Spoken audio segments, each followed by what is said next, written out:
Hello, good evening, and welcome back. We are doing a little bit more old sketchbook commentary.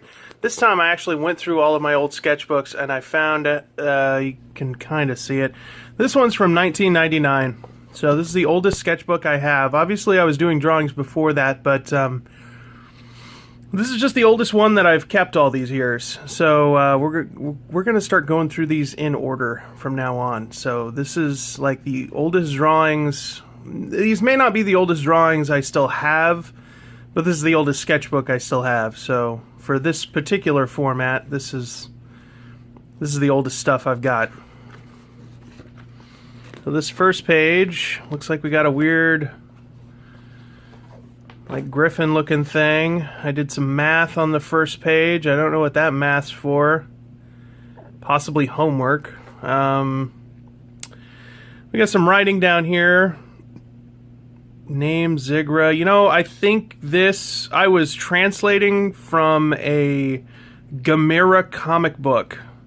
So if somebody came across this page, they would probably think this character was named Zigra, but in fact it's not. This is translated from a Gamera comic book that had weird alien writing in it, and I went ahead and translated it on this page. I think I was just using this page for scrap or something. So moving on to the next one. We've got a looks like a paladin fighting a big old dragon, and he's got a weird old thorny sword looking thing. I drew that style of sword quite a bit. For some reason I thought that was an appropriate shape for a sword for like a hero or like a paladin or something. I'm not sure where I got that idea from, but I don't know, it looks kind of neat, I guess.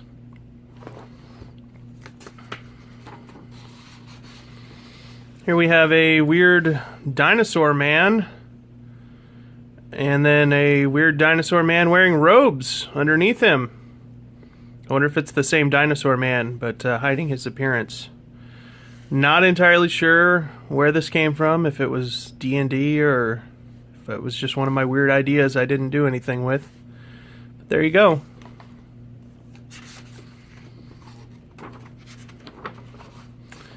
Alright, this is weird.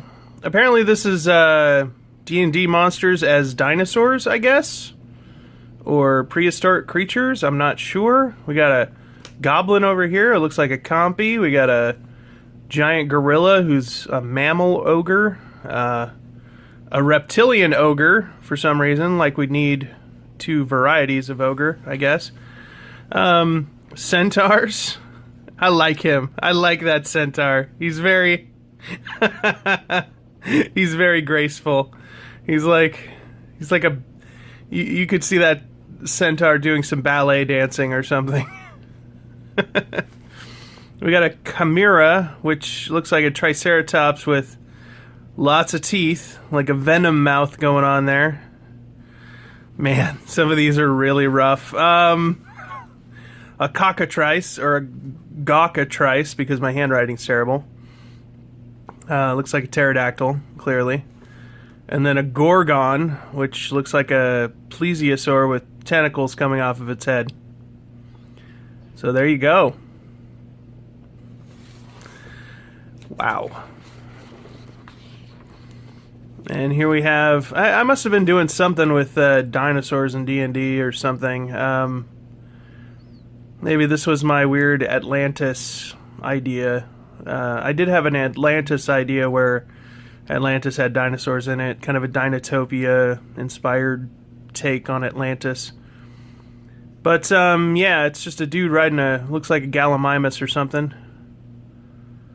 I'm sure if you turn the page on a Dinotopia book, you'd probably find something really similar, which I may have been inspired by that. Obviously, dinosaurs have been an obsession of mine since childhood, so yeah, I've always drawn dinosaurs. Dinosaurs were some of the first things I'd ever drawn, so yeah, it's just something that's been with me for a while. I'm going to turn on some more light here because it's starting to get a little dark. Alright, there we go. A little bit more light on the situation. And here we have, yes. I love you, Katie. I love you too. I was dating a girl named Katie at the time. I actually moved to Spokane for her, and you broke my heart.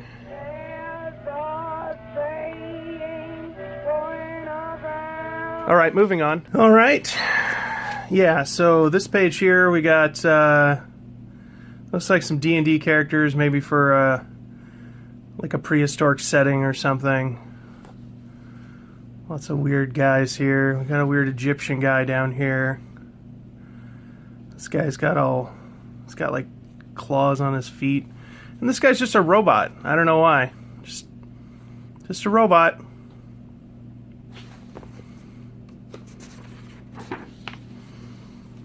It's like, reminds me of the Silky I drew in the other one there. It's got quite a package going on there. I wonder if I'd have fixed that, or if that was the point of the drawing, just to have a frickin' horse with a big old package. But yeah, never finished it. But I sure left that big package there. Here's another one that looks like it's not finished. Just some feet. Almost looks like a muscular Sonic the Hedgehog. This almost looks like what it was going to be. But it's not. You can kind of see this was the outline for the head and everything. That's really weird. Boy, these are really rough. The Weapon Master. That is fabulous hair. Look at that. So coiffed. John Carmack would be proud.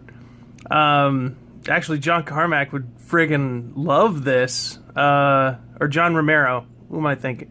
Yeah, I'm thinking of John Carmack, the Oculus guy. I'm thinking John Romero, the guy who wants to make you his bitch. John Romero had the hair. I'm wondering if this is like something like Jason or something inspired. I don't know. He kind of looks furry, though. I don't know. Yeah, this totally looks like something John Romero would put in, like, as an enemy in Daikatana or something. And then, of course, all these ridiculous weapons that I probably wouldn't have the imagination to come up with nowadays. Just, like, what is this thing for up here? Like, why? What? The only thing that's going to do is get it caught on whatever you're trying to chop, and then you can't pull it out. So, okay, moving on.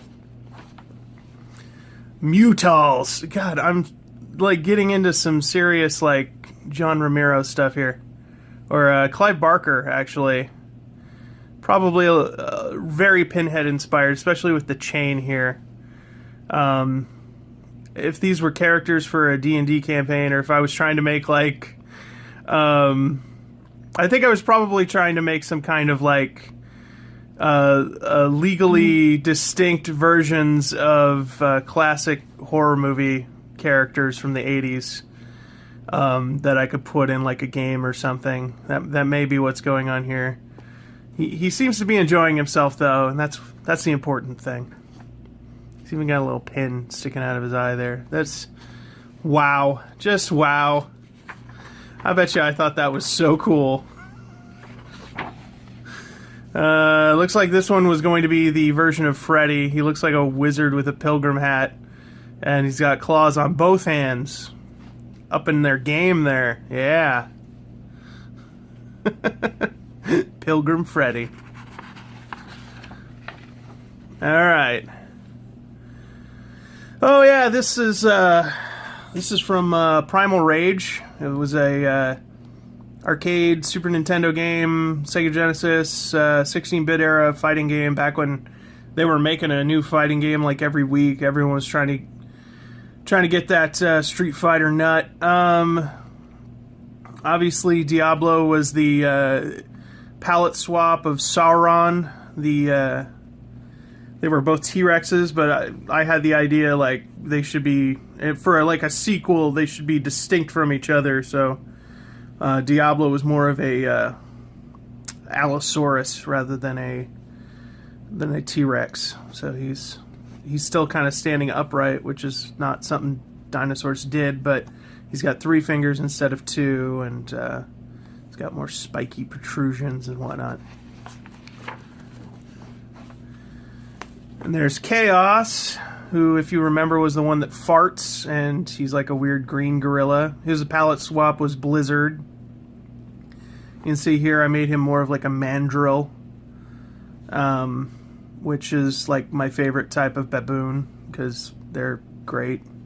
I don't know, it's because they're mammals, but they're super colorful like a bird, and I think that they're kind of cool, and they're also pretty vicious and vicious looking.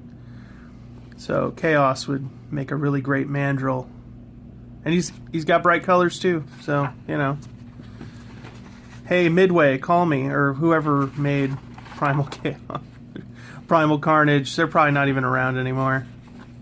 I think they did make a sequel to Primal Carnage that never came out, where you could like turn into claymation humans too.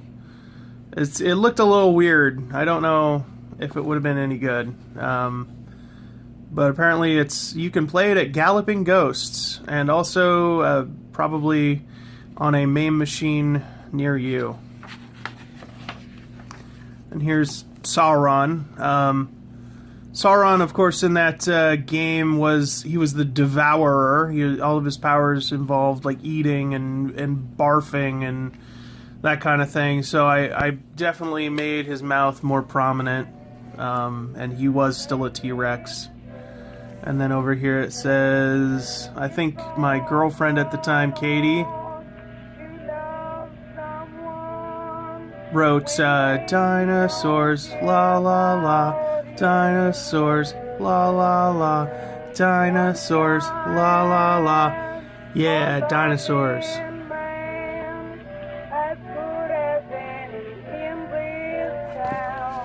Broke my heart.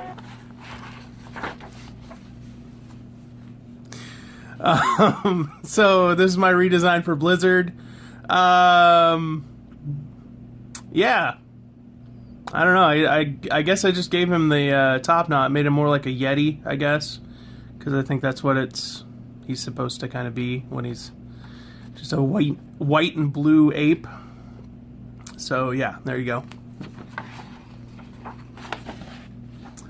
Vertigo. Now Vertigo is one of the best like original designs in that game, because she's not based on any like kaiju or anything. She's not like King Kong or Godzilla, which they obviously inspired some of the other characters.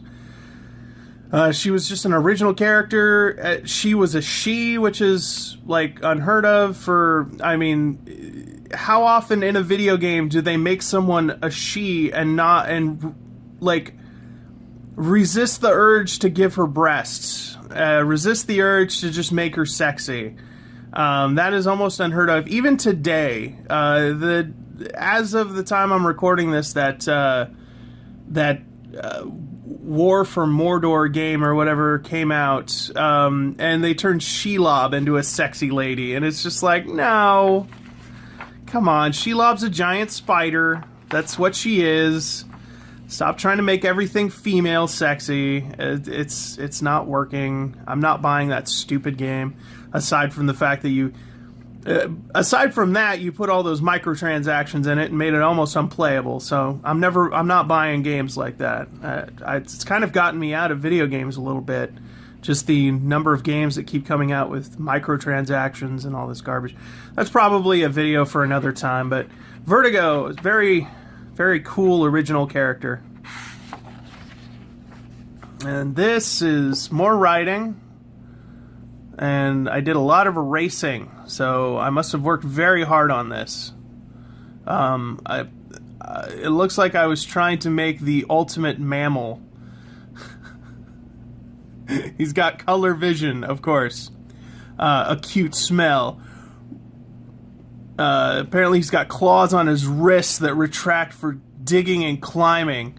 Opposable thumbs, because yeah, those are great. Emits an acidic musk, and it's just an arrow pointing to his crotch. Okay. Retractable feet claws. Triple jointed legs. Thin membrane for short distance gliding. That's underneath here. Like he's like a flying squirrel too. Prehensile tail, of course. You gotta have one of those. Porcupine-like quills under long hair. I guess. Yeah, that would be useful, I guess, to hide those until someone tries to give you a hug, and then all of a sudden you turn them into a porcupine. Large ears for echolocation. Okay. It looks like I wrote a lot on this ultimate lizard here. We got light sensitive spot on his head like a tuatara, or I think iguanas have those too. Thus a stream of acid. Eyes focus in different directions. Hard spikes, of course. Skin changes color for camouflage. Prehensile whiptail. Ribs extend for short distance gliding. Oh, he can glide too. Okay, great. Looks like pads on hands allow them to cling to walls. These guys seem to have the same powers, really. They just do it differently. Poisonous bite and extending tongue like Yoshi. And it's got infrared sensitive spots on his face for seeing heat, like a snake. And then for some reason it has a frill. It doesn't look like it mentioned anything about the frill though. So, yeah. Quack. He does look like a duck to me. I don't know why. Oh, and here they are in action. Flying through the air. Looks like he's got little long arms to extend his membranes. And oh, okay. Yeah, the extendable claws is from an NES game called Werewolf. It's a game no one likes but me. But you should check it out. Maybe you'll like it too. But I like that game, even though it's not the best thing you could be playing on NES. But I like it. There's some funny stuff in there. And here's the lizard guy catching a, looks like a camera drone. This was 1999, so I don't think there really were camera drones. I wonder if I was predicting this. Of course, I had the tail at the end. I wonder if I picked that up. I'm sure that camera drones existed in science fiction before I drew this, but whatever. And here he is gliding. I don't know why. Maybe I was thinking of getting into genetic engineering or something. I wanted to make the ultimate mammal and reptile, but, you know, whatever. That's it for now. Join me next time when we will figure out what the hell this is. Till then, have a good one. Oh, and, you know, like, comment, subscribe, all that stuff, whatever.